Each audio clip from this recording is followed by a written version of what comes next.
رضا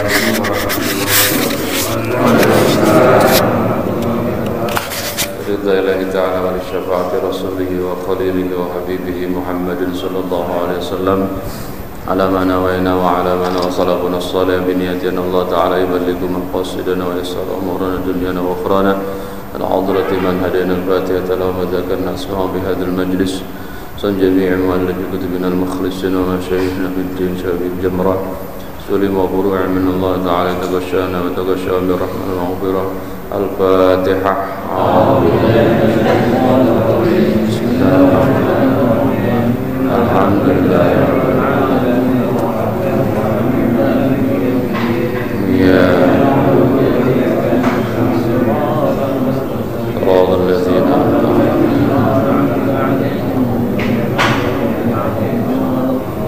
أعوذ بالله من الشيطان الرجيم بسم الله الرحمن الرحيم. قال الشيخ الإمام المؤلف رحمه الله تعالى وأدام النفع وببركة علومه في الدارين يا رب العالمين ويا مجيب السائلين.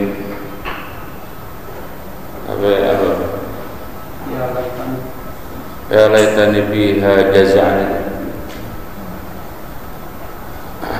Saya ulang dikit ya. Faqala lahu Waraqah hadan namus alladzi nazzalallahu ala Musa. Ya laitani fiha jaz'an.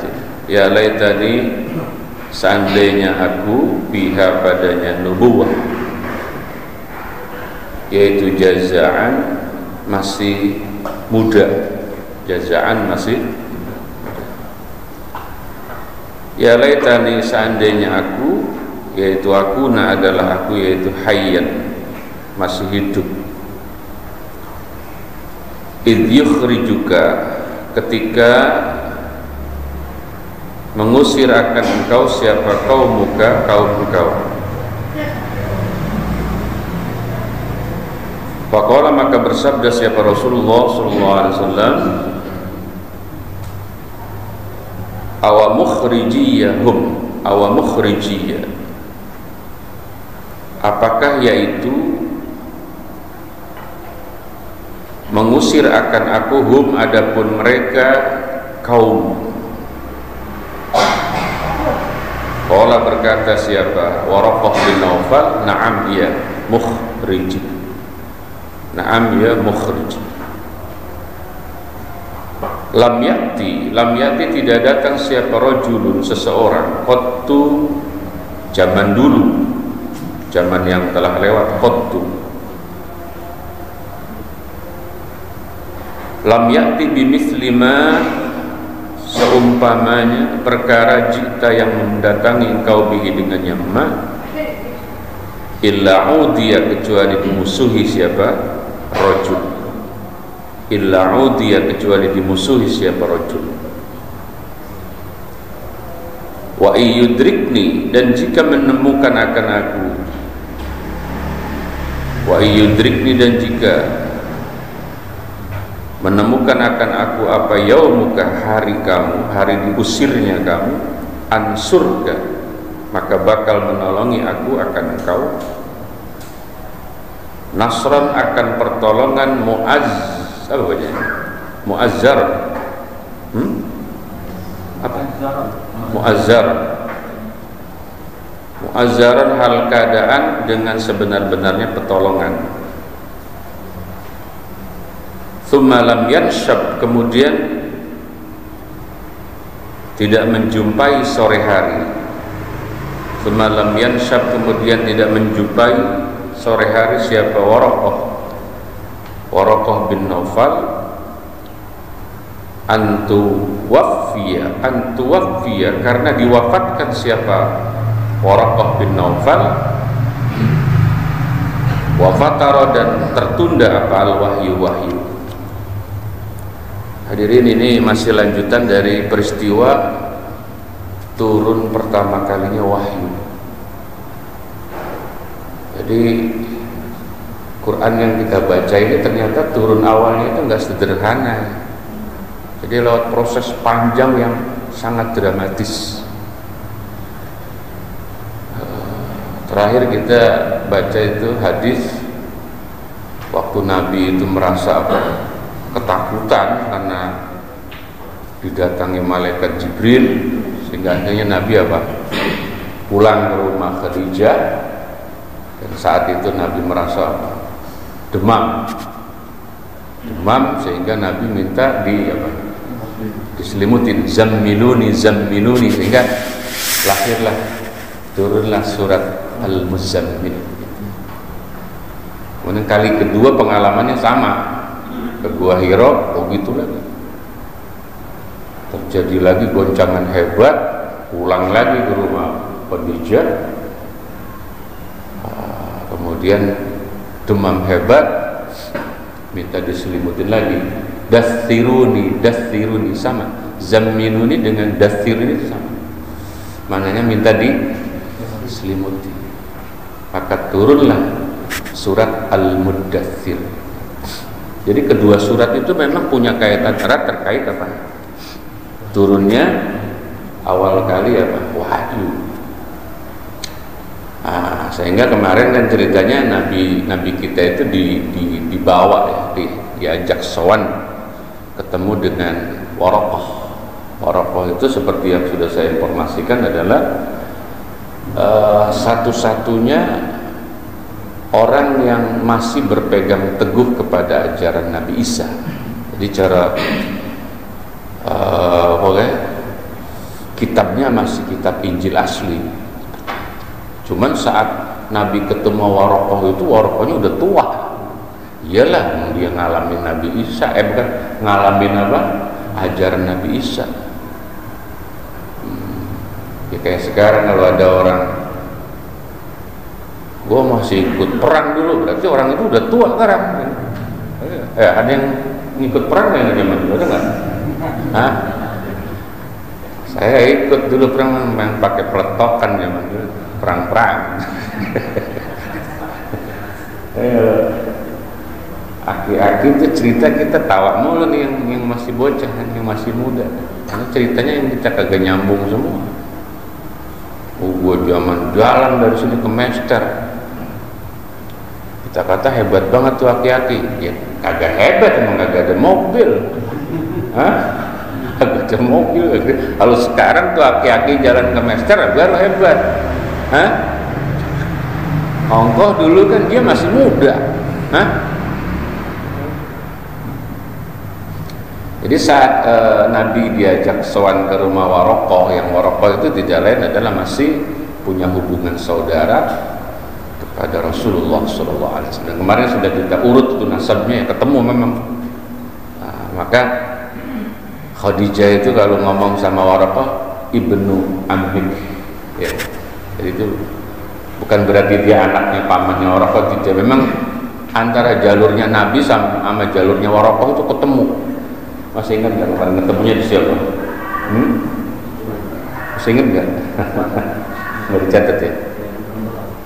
Ketemu itu, ketemu di kakeknya nomor berapa gitu, ketemu.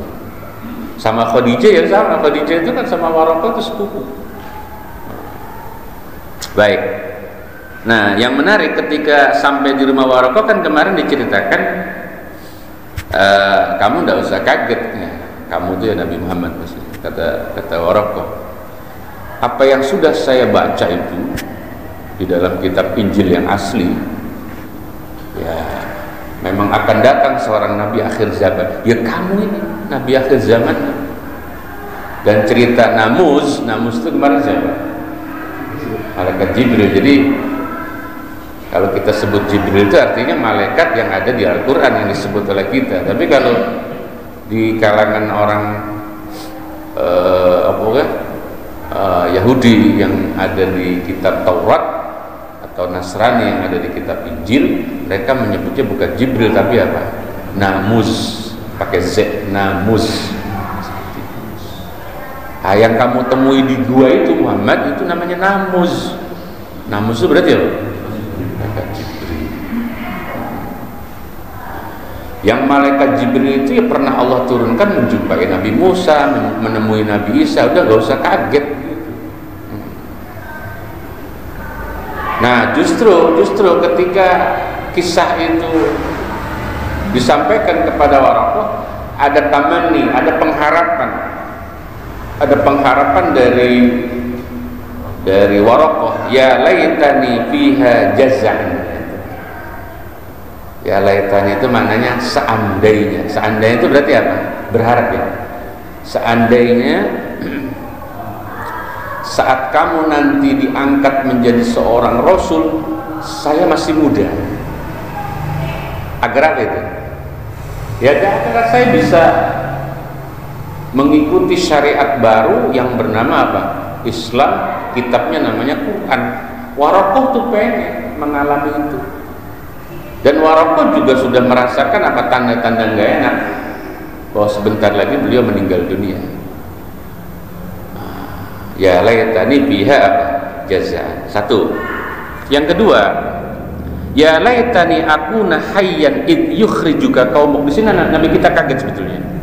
Ternyata di dalam kitab Injil, kitab Injil itu kan oleh Waraqah bin Naufal sudah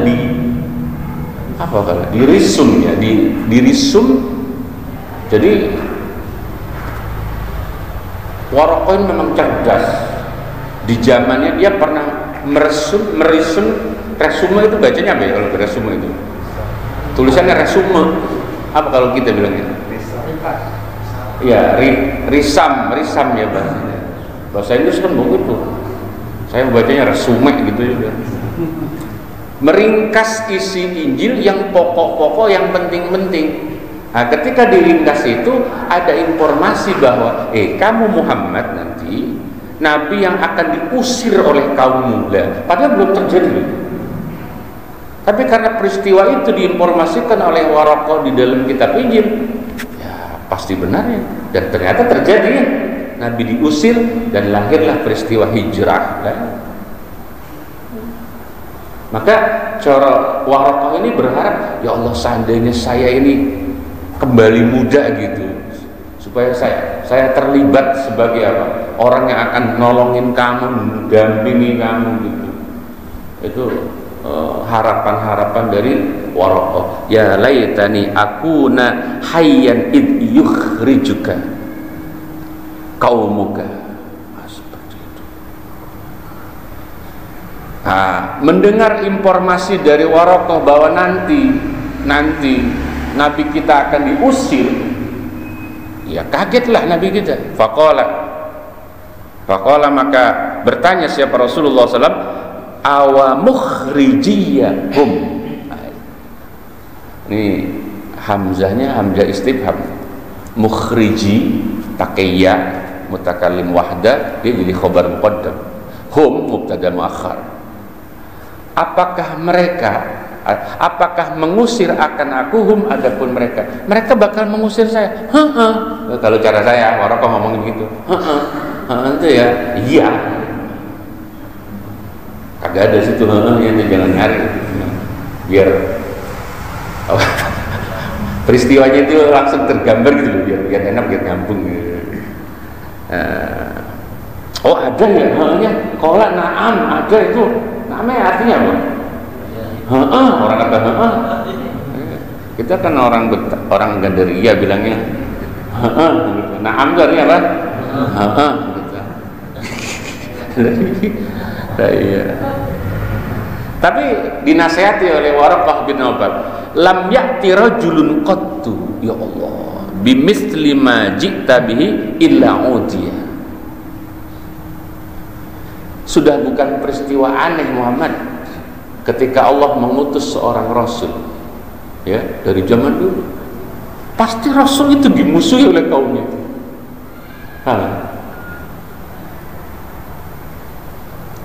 Kenapa para nabi itu selalu dimusuhi oleh kaumnya? Karena yang diajarkan itu kebaikan.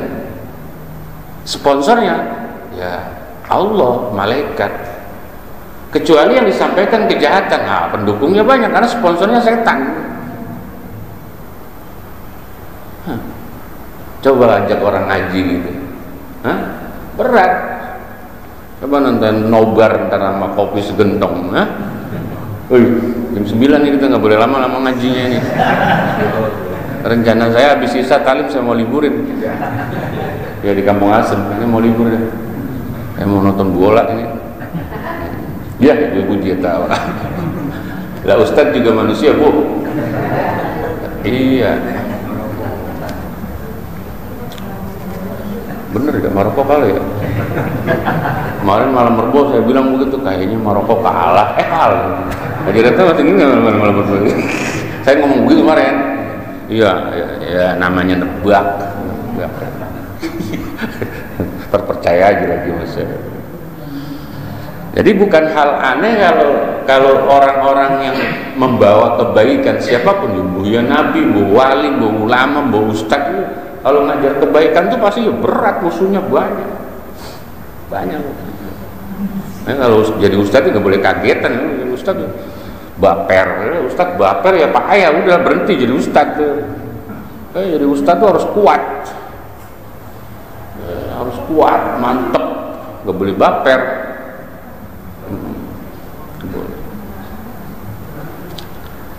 Wa iyudrikni yaumuka ansuruka nasran muazzaran. Lah ini pernyataan tulus dari seorang Waraqah. Seandainya di hari di mana kamu dimusuhi, di hari kamu diusir itu, saya menjumpai hari-hari itu, momen-momen itu, saya akan benar-benar tolongi kamu Muhammad. Saya mau bahas sedikit mengenai seandainya itu. Kita ini cara hidup boleh nggak berandai-andai? Tergantung. Dalam kaidah ilmu belasan dikit ya, ilmu nahwu itu kan ilmu belasan namanya, gramatika Arab. Pengharapan itu ada dua. Ada pengharapan yang sulit terjadi atau mustahil. Biasanya orang Arab itu ketika berharap sesuatu yang sulit terjadi atau mustahil, dia kalimatnya menggunakan laita. Dia masih temennya inna itu secara amal. Berarti tansibul isma wa tarfaul khabar secara orang ngaji nahwu. Ada contoh dalam kitab nahwu itu, ya laitas syababa ya'udu yawman ma. Apa artinya itu? Laitas syababa ya'udu yawman. Apa artinya? Seandainya momen-momen masa saya muda itu kembali sehari saja, mungkin nggak? Mungkin nggak? Lan tarji'al ayyamul lati madat. Tidak akan kembali Pak, hari-hari yang sudah lewat itu tidak akan kembali. Coba dulu gua itu pengharapan. Ya kagak mungkin Kong, udah tua ya. Tapi kata ulama, kalau kita berandai-andainya kepada sesuatu yang baik, itu tidak masalah. Seperti andai-andainya orang kan berandai-andai. Tapi karena konteksnya yang dia harapkan sesuatu yang baik, tidak ada masalah. Berarti boleh Kong, coba dulu gua rajin sholat. Dulu waktu zaman jahiliyah, coba dulu gua ngaji yang ya lempeng gitu. Sesuatu yang sifatnya berandai-andai, tapi untuk hal yang baik tidak apa-apa. Berharap nanti muncul penyesalan yang kemudian lahirlah semangat baru itu ya tidak apa-apa itu. Kalau ada orang ke rumah saya itu, aduh payah saat saya mainnya kacok buat rumahnya ini saya, kenapa ente? Masa lalu saya, bang, setiap orang punya masa lalu.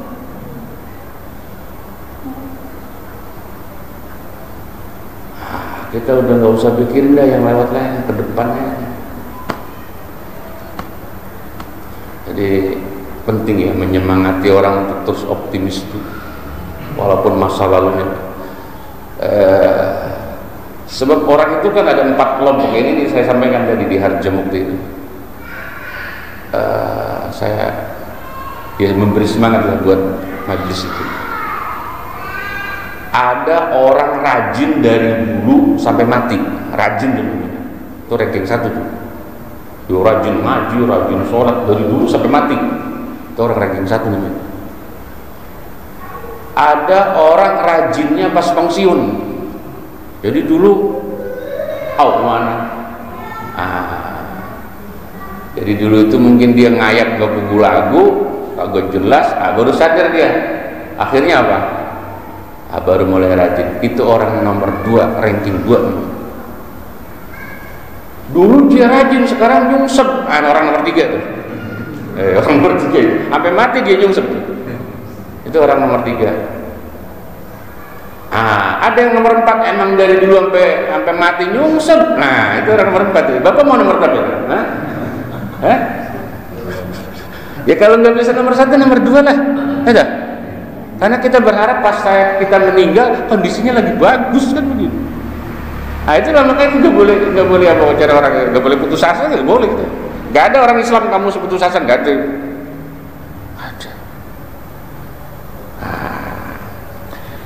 Yang kedua, pengharapan itu ada yang bersifat bisa terjadi, kemungkinan terjadi.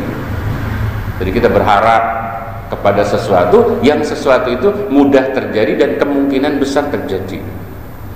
Biasanya orang Arab itu ketika berharap dengan harapan semacam itu dia menggunakan perakatnya namanya taroji. Jadi ada tamanni, ada taroji. Taroji itu kalau produk temannya Ina berarti la'alla. Perangkatnya namanya la'alla, bukan laita tapi apa? La'alla. La'alla itu begini. Maka pengharapan kepada Allah disebutnya roja Allah. Roja itu maknanya apa? Faman kana yarju, itu dari kata roja yarju, liqa'a rabbi falyamal 'amalan shalihan wa la yusyrik bi ibadati rabbih ahada. Itu akhir surat Al-Kahfi. Lanjut. Benar terjadi. Nasran mu'azzaran thumma lam yanshab. Ini saya sampai merinding ini. Ya Allah, enggak lama, beberapa jam setelah Nabi Muhammad pulang ke rumah, lam yanshab Waraqah an tuwaffiya. Enggak sampai sore hari akhirnya Waraqah meninggal dunia. Nah itu memang seperti sudah dikasih isyarat. Setelah meninggalnya Waraqah, wa fataral wahyu, akhirnya wahyu itu apa? Tertunda lama lagi, nggak turun lagi. Cuman paling tidak pulang sowannya Nabi kita ke rumah Waraqah sudah ada apa? Masukan-masukan berharga. Ada pelajaran ya yang bisa kita ambil dari dialognya Nabi dengan Waraqah. Kita orang ini kan tidak mungkin sepi dari masalah ya. Pasti orang itu punya masalah. Ketika kita punya masalah seberat apapun, ya hati-hati, jangan salah kita sowan.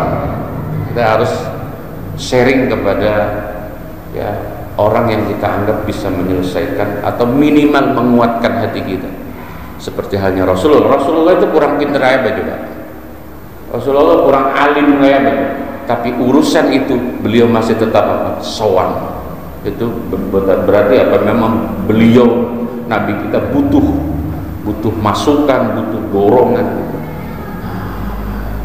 Jadi terhadap persoalan yang seberat apapun, jangan pernah kita merasa bisa memutuskan sendiri. Ujung-ujungnya makin ngawet gitu itu kadang-kadang kalau mutusin dewek gitu. Kita ya kalau masih punya bapak ya kita ngomongnya sama bapak, sama emak. Kalau kagak ya sama guru, diskusi. Awas nih, sama teman boleh? Ya boleh, tapi jangan yang belok. Jangan diskusi sama teman belok, ya belok kita akhirnya. Soalnya ke rumah teman belok. Gimana nih gua kawan? Ngapa lu? Puyeng banget. Kan gua ngapain? Anak di Kerawang. Ya, udah ke Kerawang kacau udah. Jangan mau tuh, ya. Ya Allah, kelar. Berikutnya ada riwayat lain ya terkait apa? Badil wahyu tadi. Awal turunnya Kita baca nih. Qala berkata siapa? Ibnu Syihabin. Wa akhbarani, memberitakan akan aku siapa? Abu Salamah. Abu Salamah Ibnu Abdurrahman. Akhbarani, maf'ulnya ada di situ. Anna Jabira, bahwasana sahabat Jabir bin Abdullah Al-Ansari, bacanya begitu. Yakni nisbat yang sebangsa sahabat Ansar. Qala berkata beliau Jabir, wa huwa yuhadditsu an fatratil wahyi. Sebetulnya sampai tadi wafatarul wahyi selesai itu hadis riwayat Aisyah. Hanya kan kita kalau sampai di situ ngegantung antara wafatnya Warokoh dengan turunnya wahyu berikutnya itu berapa lama? Kan ngegantung di situ hadis. Oleh Sahib Abi Jamroh ini diangkat satu hadis yang riwayatnya bukan Aisyah tapi malah Jabir. Apa diceritakan oleh Jabir? Wa huwa yuhaddisu, wa huwa adapun siapa? Jabir, yaitu yuhaddisu, menceritakan dia Jabir an fatratil wahyi, dari tertundanya wahyu setelah Al-Alaq, setelah Al-Muzammil, setelah Al-Muddatsir.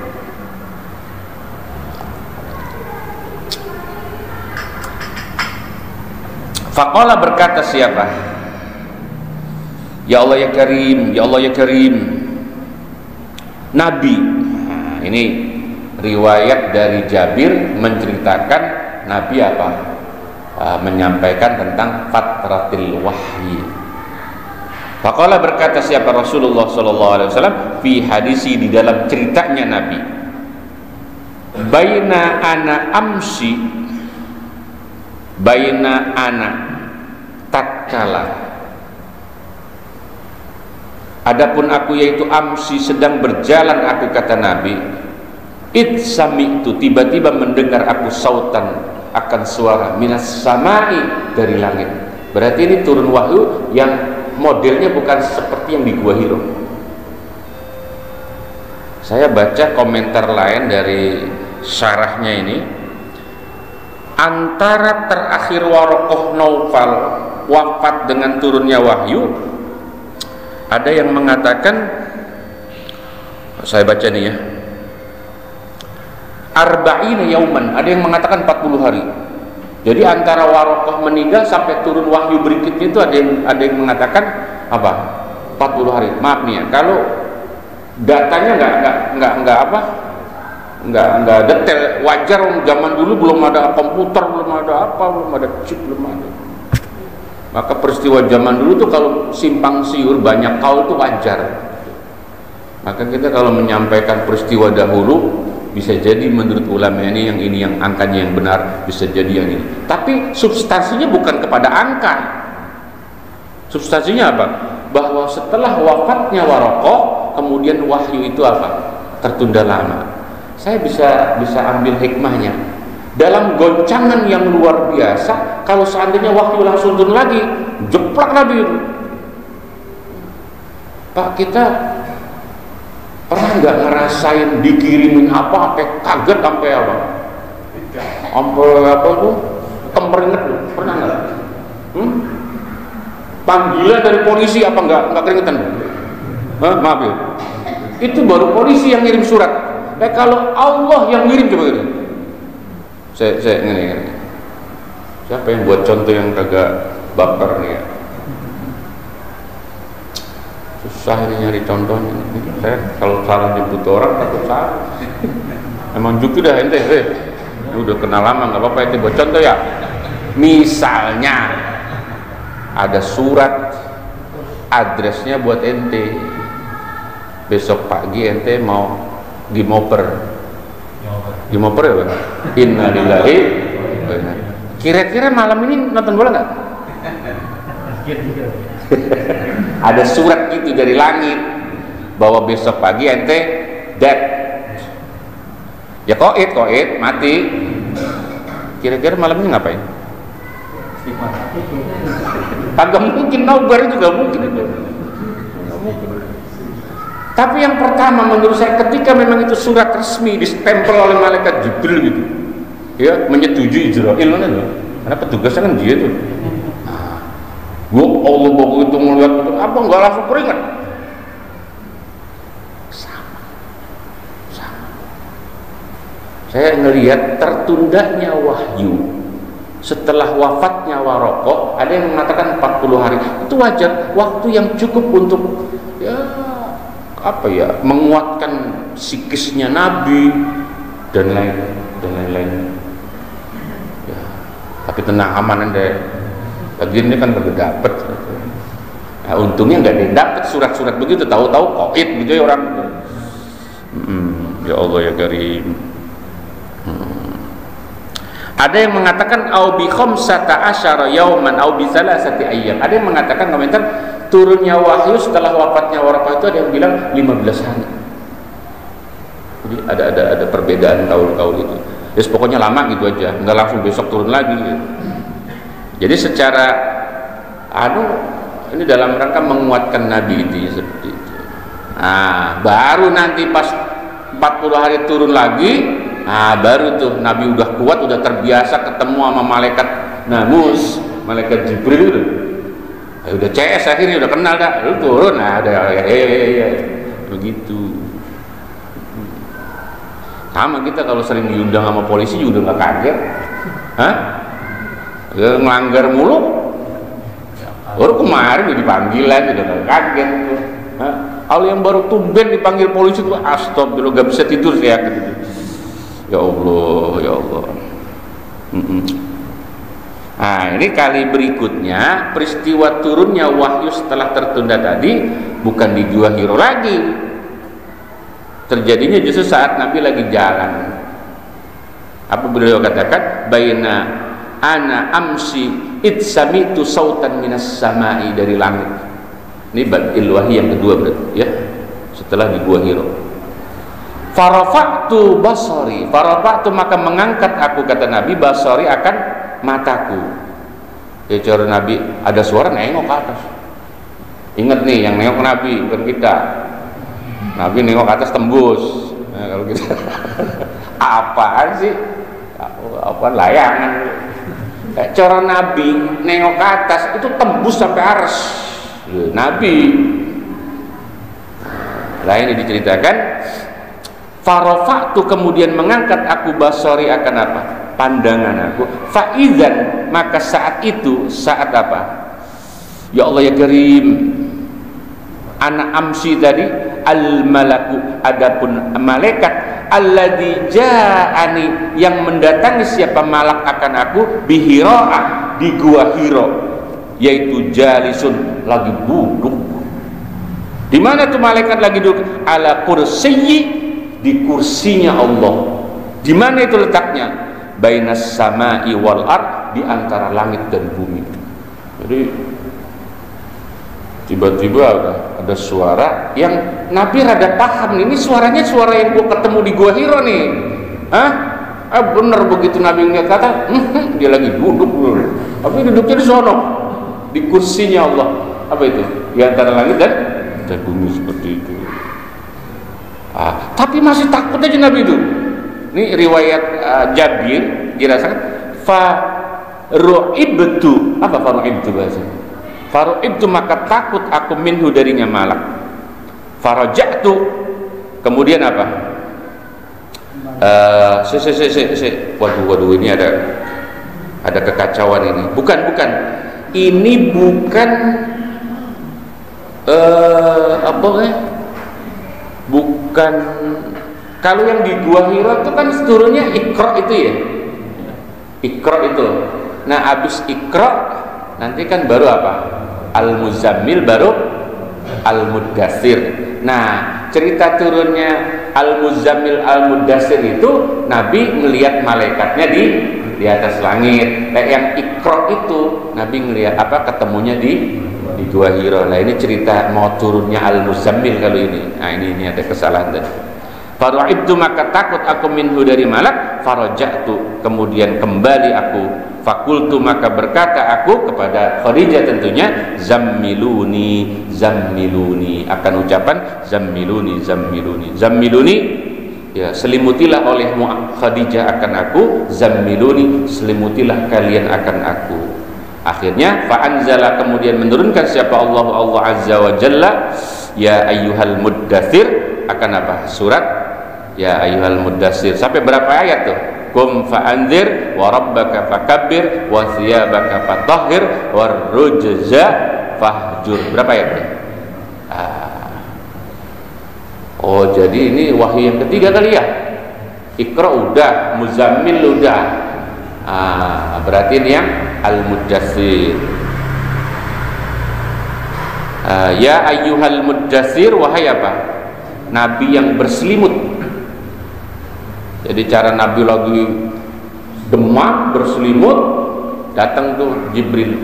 Ya ayyuhal muddatsir, wahai Nabi yang berselimut. Kalau cara kita, sekolah, sana, bangun, mandi. Nabi Muhammad dakwah.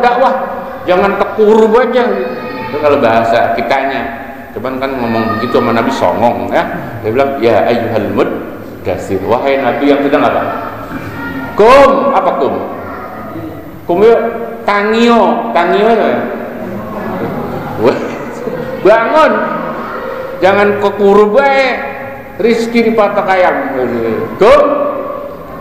Saya udah bahas ya di belakang itu. Di belakang lagi ngebahas surat itu. Fa'anzir, coba lihat. Modal belum banyak, suruh berdakwah, dakwahnya langsung indzar ummah. Suruh menyampaikan tugas berat, memberi ancaman kepada umat. Di sini ini betapa beratnya ya tugas seorang nabi. Dakwah itu kan yang enak pertama kan nawarin sorga dulu, apa tuh? Pahala dulu. Ini langsung ngasih tahu neraka aja. Apa gak berat? Qum fa'anzir, maka apa?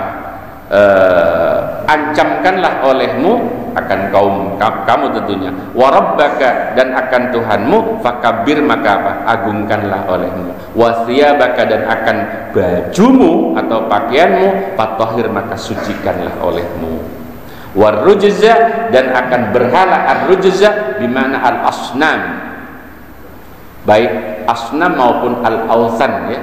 Jadi berhala itu sekarang kita tahu bahasanya ada 3. Ada al-asnam, ada al-awthan, ada ar-rujza. Tapi ulama itu kalau nyebut al-asnam itu berhalanya terbuat dari material yang murah ya. Tapi kalau al-awthan itu berhalanya terbuat dari material yang mahal. Ya kita lihat orang bikin patung dari batu. Itu kalau orang yang kaya kan, saya ceritain tuh kalau bapak ke Thailand itu dia bikin patungnya lagi tidur begitu dari emas. Nah, itu namanya awthan. Kalau yang dari batu itu namanya asnam.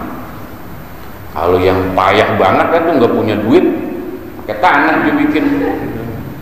Ya, mahal sih bikin patung. Tapi pada prinsipnya berhala itu disebutnya apa? Rujza. Kenapa berhala itu disebutnya rujza? Ar-rujza itu maknanya an-najas. Ar-rujza ay an-najas. Jadi berhala itu sesuatu yang najis, tapi bukan najis zahir. Najis apa? Maknawi. Bahwa kamu menyembah berhala itu artinya akidah kamu najis. Itu disebut war-rujza apa? Fahjur. Fahamiyah. Setelah itu maka brolok. Fahamiyah itu bahasa orang kampung kita namanya brolok. Apa brolok itu? Brolok itu yang gak berhenti loh. Namanya apa? Brolok. Fahamiyah, maka banyak apa al-wahyu, turunnya wahyu, watatabu'a. Di situ bacanya apa? Watataba'a ya. Berarti dia fi'il apa ini? Fi'il mudhari ya. Tapi kenapa bacanya fathah? Mestinya tatabu'a, tafa'ala ya tafa'alu. Tapi di situ bacanya tata. Iyalah tataba'am fil madi ini tafa'ala. Ya, ada alif musyarakahnya. Nah, dia atapnya ke fahamiyah tadi. Ya. Setelah turunnya surat Al-Muddatsir, setelah itu apa? Baru tuh wahyu turunnya banyak, fahamnya maka banyak apa al-wahyu turunnya wahyu, wa tataba, dan terus menerus ia al-wahyu seperti itu. Dah, ini hadis yang sangat panjang ya, yang dirangkum oleh Imam Bukhari dalam kitab ini sebagai hadis pertama. Masih ada 299 hadis lagi ya. Kitab ini kan 300 hadis Bukhari. Nah, masih ada berapa? 299 hadis lagi. Ya kalau mau atam langsung aja baca terakhir atam itu. Wallahu a'lam bis